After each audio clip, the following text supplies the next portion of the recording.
আল্লাহ রাসূল সাল্লাল্লাহু আলাইহি সাল্লাম বলেন এই পৃথিবীর মধ্যে সবচেয়ে বড় গুনাহের নাম হচ্ছে শিরক। সবচেয়ে বড় গুনাহের নাম কি বলেন তো? শিরক। কাকে বলা হয় শিরক? শিরকের অর্থ হচ্ছে আল্লাহর সঙ্গে কাউকে শরীক করা। আমি নামাজ পড়ব, এই নামাজ কার জন্য হবে? আওয়াজ করে বলেন। যদি কোনো ব্যক্তি আল্লাহকে ছাড়া অন্য কাউকে সিজদা করে, আল্লাহকে ছাড়া অন্য কাউকে রুকু করে, আল্লাহর ঘর ছাড়া অন্য কোনো ঘরকে তাওয়াফ করে, একেই বলা হয় শিরক। আমাদের দেশে মাজারের মধ্যে সিজদা চলে কি চলে না? আওয়াজ করে বলেন। বাবার মাজারে সিজদা আছে না নাই?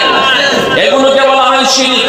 মাজারে সিজদা হয়, বাবার সিজদা নয়। দুনিয়ায় বিভিন্ন পীর নামকে বসতে পীর বের হয়েছে, আসলে পীর না, পীরের নামে ভণ্ড। কথা বলেন ঠিক কিনা? সিজদা আল্লাহকে না করে মানুষকে সিজদা করা, এর নাম হচ্ছে শিরক। এর নাম কি? শিরক। পীরকে সিজদা করা যাবে? কথা বলেন। কবরকে সিজদা করা যাবে? সিজদা করতে হবে কাকে? আওয়াজ করে বলেন।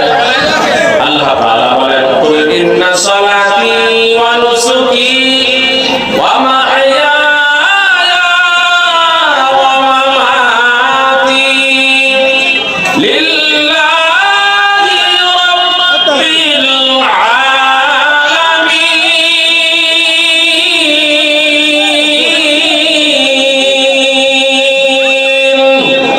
আল্লাহ তাআলা বলেন হে নবী দুনিয়ার মানুষকে জানিয়ে দেন আমার নামাজ, আমার কুরবানি, আমার জীবন, আমার মরণ সব কিছু কার জন্য? নামাজ পড়বো কাকে খুশি করার জন্য?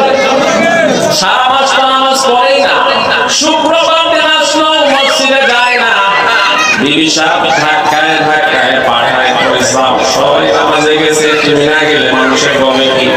কথা কন ঠিক নেই। বিবিরে খুশি করার জন্য শুক্রবার